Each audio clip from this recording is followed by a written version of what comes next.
Oh, hello there.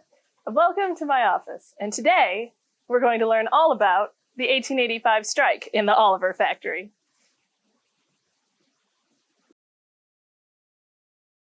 So January 12th and 13th of 1885 ended up being one of the most momentous days in South Bend's history. A riot broke out at the Oliver Plow Works, one of the largest in the city's history. The evening of the 12th, a number of workers stopped work at the factory, cut the belts in the engine room, and kept production from basically happening at the Oliver business.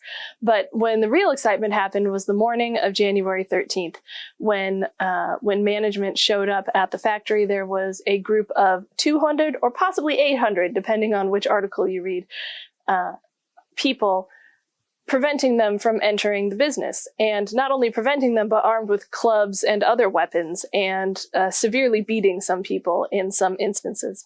So why did these men decide to strike at the Oliver plant? Well, back in November, the board of directors had met, and the city was experiencing a bit of a depression, and some factories like Oliver were experiencing decreased demand. And what was happening at Oliver was they were making product to go into warehouses and had actually made enough to fill all of their orders for the next 6 months.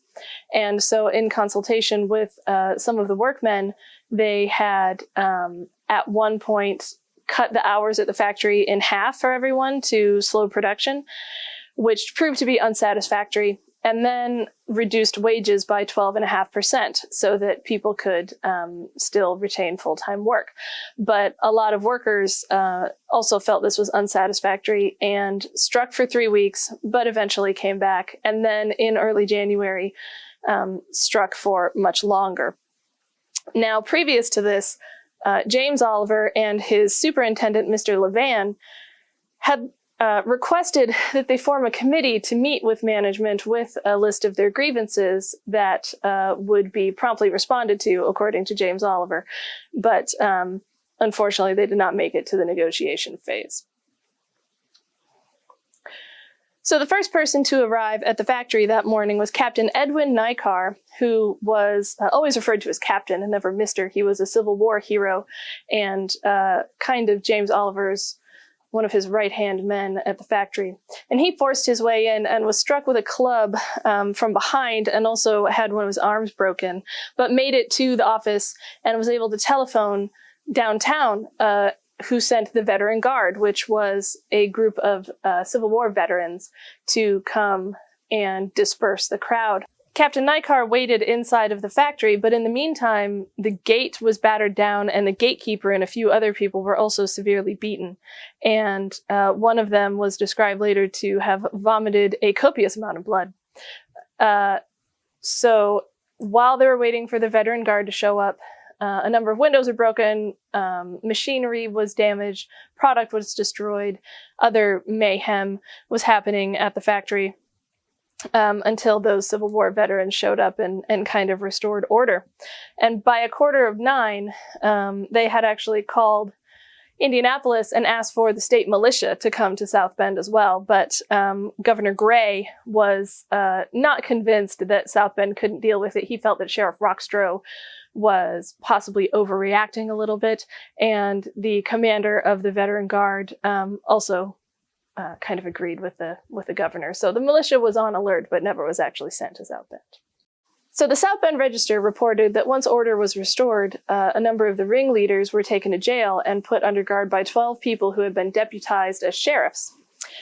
And many of the local gun shops had all of their arms removed and kept under guard at the courthouse as well, to prevent people from arming themselves further and continuing the riot. So after those men were placed in jail under the copious amount of guards, they were released without recrimination. And apparently that injury and insult was enough to make the Olivers start to look elsewhere for their factory and for their business. They started looking at other cities in the area, potentially to move the entire Plow Works, which was one of the major companies in South Bend at the time. So that was of great concern to many people in South Bend.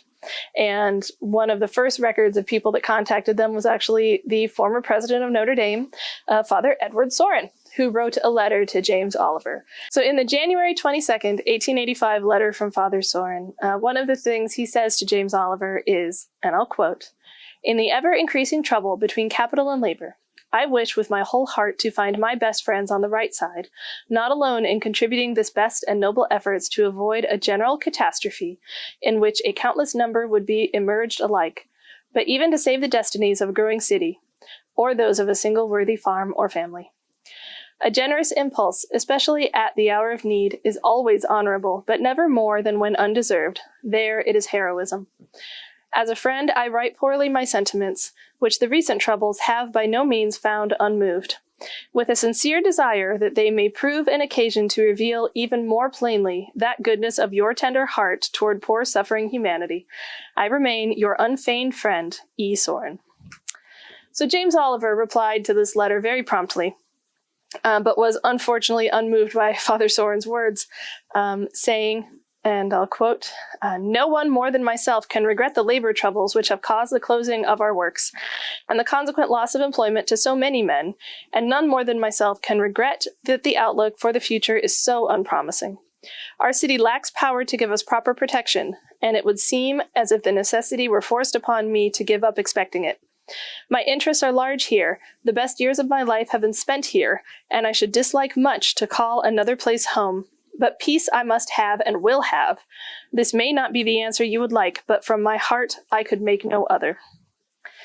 And Father Soren wrote back, but we unfortunately don't have that letter. But we do have James Oliver's reply, and it seems that Father Soren offered to mediate with the workers and possibly appeal to them through the church.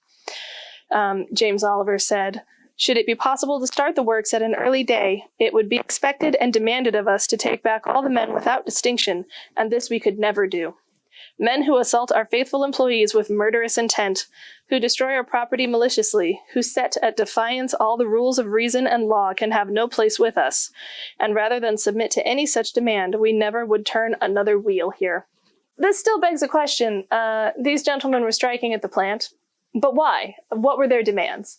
And what had happened shortly after the strike was that some newspapers in town published some of the wages at the Oliver plant, as along with the number of days that those people were paid for that amount of money. And what it appeared in those newspapers was that the Oliver plant was paying what they were describing as starvation wages, which was less than $1 a day. But some of the other newspapers, which I can name names here, the initial publishers was the South Bend Times, which was edited by John Stoll. The South Bend Times was a largely Democratic paper and was favored by immigrant groups in the community. And the South Bend Tribune took some issue with this, which was a largely Republican-leaning paper and favored by some of the more business-leaning people in the area. So the Tribune launched an investigation, as did the Mishawaka Enterprise in Mishawaka, and what seemed suspicious to them was that some of this pay was listed for a certain number of days, but people who are making plows in a plow factory usually get paid by the piece. And so they requested to see the Olivers' books in their offices, and Olivers actually invited them into the office to view any books they would like, any evidence they would like to make that comparison. And so the editor of the Mishawaka Enterprise, whose name was Jernigan, invited Mr. Stoll to both visit that office together, look at the books together, and solve this problem together and see if they could find an answer. And all of this was reported in the Tribune, who was trying to be a little more objective, just reporting what each side said. On February 10th, the Tribune challenged the Times, saying it is clear they have no desire to be fair in the matter. The Tribune is claiming the envelopes were doctored, and the Times says that it is so manifestly absurd and false that they deserve no attention. So we've got a little bit of war between the newspapers in town. The Tribune says, "Do not lean on your gold-headed cane and reiterate you lie." When the editor of the Times examines these payrolls with Mr. Jernigan of the Enterprise, he will see the envelope statements in his own paper proven so false that he will wish he had never printed them. And then on February 12th, a piece in the Tribune entitled "Business Before Politics" just goes at length to beg people to set aside politics in order to favor businessmen in the city, or at least the businesses which whoever wrote this felt were beneficial to South Bend.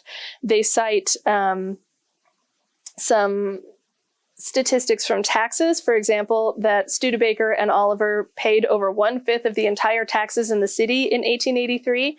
And these forces in town that are trying to make these big businesses leave, they said, should such institutions be forced out of our city simply to gratify the political ambition of a few demagogues? So some more strong words relating to what's going on in town. And then on February 17th, the mayor of the city organized a statement to James Oliver and published in the South Bend Tribune, quote, "As will be seen by a notice of the Citizens Committee printed elsewhere, here is to be a meeting at the courthouse this evening at 7 o'clock, to which businessmen and citizens are invited. The object of the meeting is to wait upon Mr. James Oliver at his residence tonight and present him with a testimonial expressive of their hearty goodwill as fellow citizens. Remember, the hour is 7 o'clock sharp, and the place is the courthouse." So 2 things were published on February 18th. One being that the Oliver Chilled Plow Works had resolved themselves to move to LaPorte, and that the people of LaPorte had come up with $10,000 to pay them to do so, as well as, I'm sure, some other favorable conditions. And the other thing reported on the 18th was this gathering at the courthouse that then marched down to James Oliver's house, which was just down the street. Apparently, James Oliver was not aware that this was happening. He did not read the paper the day before, knowing that so many people were going to show up at his home, because it sounds like it was hundreds. This group was led by the current mayor and the former mayor, current mayor, Mayor Loffman, and former mayor, Mayor Tong. And they went 2 by 2 from the courthouse to James Oliver's house with a statement that they wanted Mayor Tong to read to James Oliver. So coming into his front room and filling the whole front room, and then also lining up outside, as it's described, still all the way back to the courthouse, were people, businessmen, politicians, workers, grocers, people of all different types who had gathered together to send this message to the Olivers, basically begging them not to leave town because they felt that their influence on the town was so important. So the statement reads as follows. To Messrs. James and J.D. Oliver. Dear Sirs, we, the undersigned manufacturers, merchants, businessmen, farmers, and working men of South Bend and vicinity, hereby desire to express our appreciation of your long, honorable, and useful business career in South Bend, which has contributed to the general prosperity of the city and vicinity, as well as to yourselves and employees. These results are the best evidence that your business has been conducted honorably, and upon the true theory of the cordial and harmonious relations which should exist between employers and employees. These results are the most convincing proof that the attacks made upon your manner of employing and paying your men by a certain few in the city are as false as they are unjustifiable, and we hereby express our regret for these attacks and our hearty condemnation of them and their originators. And we hereby heartily approve your cool and consistent courage under the trying circumstances of the past few weeks. We secure you that the respectable element of the entire country of all political parties, in our opinion, is in sympathy with you, as it has been in the past and will be in the future, and we denounce as utterly unparalleled and uncalled for the bitter attacks of a few disorganizers whose conduct is injuring the prosperity of our city and country. And it says, Mr. Oliver was completely overcome as he accepted the testimonial that he could scarcely find words to reply. He felt that the demonstration was genuine and unselfish on the part of the people, and expressed his gratification at it, and said that nothing in his life had affected him so deeply as this. He should always remember the many warm friends he had in South Bend. But one thing he was sorry to say, and that was that he and his son had carefully studied the situation here, and it seemed to them that it was impossible under the existing situation of affairs to do business without going elsewhere. He again thanked them for the demonstration, and after another general handshaking, the delegation departed. So they made this grand gesture, and James basically said thank you, but no thanks, and sent them away. Now, shortly after this, those 2 newspaper editors did their investigation at the Oliver plant of the question of the pay envelopes. And it was determined by both of them, and these were both printed in the South Bend Tribune and in each of their respective papers, that the envelopes had been doctored a little bit, that they were made to look like the people were being paid less money than was really truthful.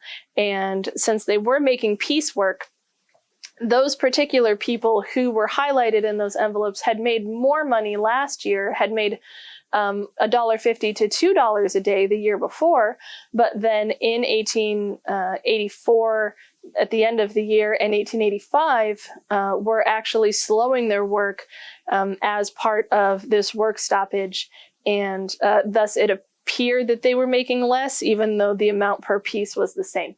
So both newspapers reported that the true rate of pay at the Oliver plant was higher than any other plow making company in South Bend. And even Mr. Stoll at the South Bend Times admitted that it was misrepresented, though the Mishawaka Enterprise went into quite a bit more detail about how the numbers were manipulated. And the South Bend Tribune reported both of the newspaper stories in the same article. It was very detailed and entitled Working Men's Wages. So you can find that on the February 21st issue of the South Bend Tribune. So at some point after this wage issue was settled, after this demonstration by the people of South Bend, there seems to have been some sort of agreement, and I can't find out what it is. But what we do know is that on March 4th, the Oliver Chilled Plow Works did start back up, and they do talk about a covenant that was agreed to between the Olivers and the people of South Bend, and thus the Plow Works came back to life and continue to operate for many more decades in the future. And that is a story of not only a strike, but demonstrations by a lot of different people in town, a war between newspapers, and the 1885 riot at the Oliver plant.